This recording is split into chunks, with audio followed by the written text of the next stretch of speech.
आवळा मिरची लोणचे तयार करण्यासाठी आवळे मिठाच्या पाण्यात स्वच्छ धुवून आपण चाळणीत काढून घेऊया आणि एक 20 मिनिटं वाफ देऊन थंड करून घेणार आहोत.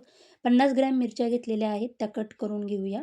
मिरच्या आपल्या कट करून झाल्या. आवळे थंड झालेले आहेत. आवळ्यातल्या बिया काढून आवळ्याच्या पाकळ्या वेगळ्या करून 1 तास सुकवून घेऊया. गॅसवर एक पॅन गरम करायला ठेवलेला आहे. त्याच्यामध्ये ज बडीशेप, जिरे, अख्खे धणे, पिवळी मोहरी, काळी मोहरी, मेथीदाणे टाकून एक 5 मिनिटं भाजून हे मसाले थंड करून घेणार आहोत. 1 वाटी तेल घेऊन आपण ते कडकडीत असं गरम करून घेणार आहोत.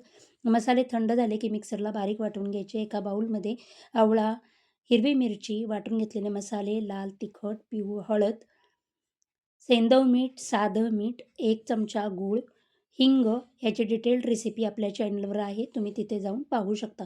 सर्व मिक्स करून घ्यायचे. त्यानंतर तेल पूर्णपणे थंड झालेलं आहे. तेल टाकून आपण हे मिक्स करून घेऊया. आवळा मिरची लोणचं तयार झालेले आहे. आता काचेच्या बरणीला आपण हिंगाची धुरी देऊया आणि काचेच्या बरणीत आपण हे लोणचं भरून ठेवू.